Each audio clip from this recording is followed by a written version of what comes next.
दोन वेळेला पराभव झालेला असतानाही आपल्याला भाजपकडनं ऑफर असल्याचं काँग्रेसचे नेते सुशीलकुमार शिंदेंनी म्हणत एक मोठा गौप्यस्फोट केलाय। प्रणिती शिंदे आणि सुशीलकुमार शिंदे या दोघांना सुद्धा भाजपकडनं ऑफर असल्याचे संकेत त्यांनी दिले। अक्कलकोटमधल्या बोरोटी इथे झालेल्या हुरडा पार्टी दरम्यान कार्यकर्त्यांशी संवाद साधत असताना सुशीलकुमार शिंदेंनी हे विधान केलंय।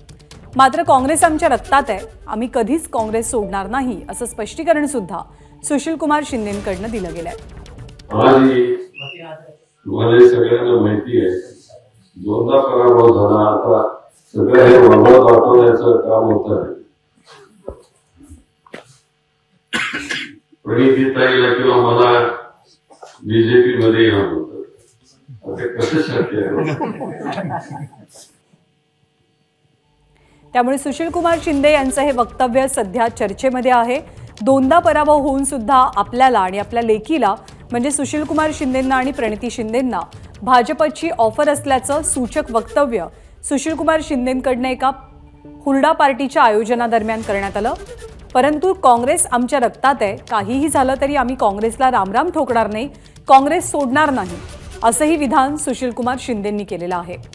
लोकसभा निवडणुकांची तयारी आणि लोकसभा निवडणुकांचे पडघम वाजू लागलेले असताना सुशीलकुमार शिंदेंचं हे वक्तव्य प्रचंड महत्त्वाचं मानलं जात आहे। सुशीलकुमार शिंदे हे राज्याचे मुख्यमंत्री राहिले आहेत, देशाचे केंद्रीय गृहमंत्री सुद्धा होते आणि काँग्रेसमधले अत्यंत बडे आणि वरिष्ठ नेते म्हणून त्यांची ओळख आहे। आपल्याला आणि प्रणिती शिंदेंना दोनदा भाजपची ऑफर होती, दोन वेळेला पराभव होऊन सुद्धा ही ऑफर असल्याचं सुशीलकुमार शिंदेंनी म्हटलंय। त्यांच्या या वक्तव्याचे सध्या अनेक अर्थ काढले जातात। मंत्री गिरीश महाजन सध्या आपल्या सोबत आहेत। गिरीशजी नमस्कार। सुशीलकुमार शिंदेंचं वक्तव्य आपल्यापर्यंत पोहोचलं असेल, आपण कसा अर्थ काढताय वक्तव्याचा? नाही, सध्या कसं झालेलं आहे, आता मोदीजींच्या नेतृत्वावर विश्वास ठेवून अनेक लोकांना असं वाटायला लागलं की आता इकडे काही आपलं काँग्रेसमध्ये वगैरे कुठे काही भविष्य नाहीये, हे केंद्रापासून सगळ्यांनाच वाटायला लागलेलं आहे आणि त्यामुळे सगळ्या देशाचा विश्वास मोदीजींवर आहे आणि त्यामुळे साहजिक आहे। पण आता सुशीलकुमारजी खरं म्हणजे मोठे नेते काँग्रेसचे, मुख्यमंत्री झाले आहेत, अनेक मंत्रीपद त्यांनी भूषवलेले आहेत, पण सगळ्यात ज्येष्ठ नेते तर तेच आहेत काँग्रेसमध्ये। पण आता अनेक लोकांना आता असं वाटायला लागलेलं आहे की बाबा इथे आता काय भविष्य आहे, म्हणजे आपलं असेल, आपल्या पुढच्या पिढीचं असेल आणि त्यामुळे असं वाटणं साहजिक आहे। आता त्यांना कोण म्हणालं, कोण बोललं, त्यांनी काही खुलासा केलेला नाही, पण आमच्याकडे सुद्धा अनेक लोक म्हणतात की तेव्हा आमचा काही विचार करा, आम्हाला पक्षामध्ये घ्या, आमचं बोलणं करून द्या, हेही चाललेलं आहे। आणि म्हणून मी सांगितलं येत्या काही दिवसात आपल्याला मोठा भूकंप झालेला अजून दिसेल राजकारणामध्ये महाराष्ट्राच्या, म्हणूनच मी ते वक्तव्य जे केलं मागच्या आठवड्यामध्ये ते या संदर्भातच केलेलं आहे की अजूनही अनेक लोकांना वाटतंय की आपण मुख्य प्रवाहामध्ये यावं। मोदीजींचं नेतृत्व आपण बघितलं असेल, आता संपूर्ण देशाने शिक्कामोर्तब केलेलं आहे, सगळे जगमान्य नेते ते आहेत आणि जी आज कामं चाललेली आहेत देशमध्ये, जो देश ज्या गतीने पुढे जातोय, त्यामुळे सगळ्यांनाच वाटतंय की बाबा आता आपण या त्यांच्यासोबत यावं आणि म्हणून मला वाटतं त्याचीच ही पुढची काहीतरी चाहूल असेल असंही वाटतं मला। पुढची चाहूल तुम्ही म्हणताय, हे संकेत आहेत, ही पहिली पायरी आहे, काय आहे हे वक्तव्य? नाही, मी तेच सांगतो बघा, सुशीलकुमारजी त्याचं माझं काही बोलणं झालेलं नाहीये, ते माझ्या संपर्कात नाहीये किंवा माझं त्यांच्या बाबतीमध्ये बोलणं झालेलं नाही, पण आता ते म्हणतात की आम्हालाही ऑफर आलेली आहे, आम्हालाही विचारणा झालेली आहे।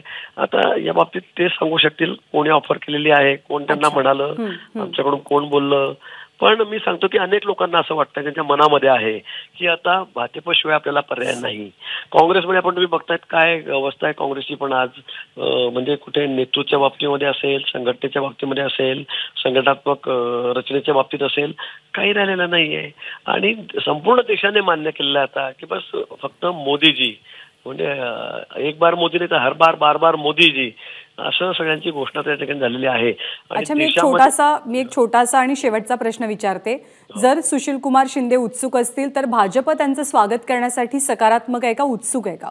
नाही, का नसेल, कारण मी सांगितलं सुशीलकुमारजी मोठे नेते आहेत, ज्येष्ठ नेते काँग्रेसचे, मुख्यमंत्री आहेत, अनेक महत्वाचे पद त्यांनी भूषवलेले आहेत, केंद्रामध्ये त्यांनी त्याचं नेतृत्व केलं काँग्रेस, आणि म्हणून मला वाटतं की आम्हाला काही अडचण नाही ना, आम्ही कुठे म्हणणार किंवा आम्ही घेणार नाही म्हणून, असं नाहीच आहे। अशी जर का काही घडामोड घडली, तुम्ही फार सकारात्मक दिसताय तुमच्या बोलण्यावरनं, सुशीलकुमार येत असतील तर निश्चित त्यांचं आम्ही स्वागतच त्या ठिकाणी करू। पण मी तुम्हाला अजूनही सांगतो की आपण आता म्हणतात, पण आता पुढच्या येणाऱ्या काही दिवसातच जवळच्या काळामध्ये तुम्हाला खूप खूप मोठे मोठे लोक इकडे आलेले दिसतील, मोठा भूकंप अजून सगळ्याच पक्षामध्ये, पण काँग्रेसमध्ये राहिलेला तर तिथे होईल। तुम्ही खूप सकारात्मक पद्धतीनं या विषयावरती बोलताय म्हणून हा प्रश्न. अशी घडामोड घडली तर सोलापूर लोकसभेची उमेदवारी शिंदेंच्या घरातली असेल का भाजपची? ते ठरवणारा मी नाहीये कोणी. मी सारा कार्यकर्ता आहे, मी पक्षाचा, मी सिनियर आहे, पण हा अधिकार आम्हाला कोणालाच नाही. हा आमच्या केंद्रीय निवड मंडळाला अधिकार आहे. त्या बाबतीमध्ये आमचे नड्डाजी आहेत, अमितभाई आहेत, पंतप्रधान तेच ठरवतील. आमची समिती या बाबतीमध्ये ते आज कोणालाही सांगता येत नाही कोणाचं तिकीट कोणाला मिळेल, कुठलं कोणाला मिळेल म्हणून. आमच्याकडे असं ही पद्धतच नाहीये. आमच्याकडे खालून सगळं शिफारस जाते, नावं येतात, वरती केंद्र समिती त्याच्यावर विचार करते तिच्या गांभीर्याने. आमच्याकडे एक पद्धत आहे, प्रोसिजर आहे या बाबतीमध्ये. मी आज ते सांगू शकणार नाही, पण निश्चित सुशील कुमारजी या ठिकाणी जर येत असतील तर त्यांचा योग्य मान सन्मान त्या ठिकाणी ठेवला जाईल. धन्यवाद गिरीश महाजनजी, आभार आपले. आपण आपली प्रतिक्रिया दिलीत त्याबद्दल.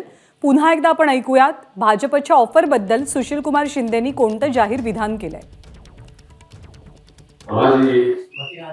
तुम्हाला सगळ्यांना माहिती आहे, दोनदा पराभव झाला. आता सगळं हे वरवत वाटवण्याचं काम होत आहे. प्रणितीताईला किंवा मला बीजेपी मध्ये येणं होतं. आता कसं शक्य आहे? ज्या आईच्या कुशीवर आम्ही वाढलो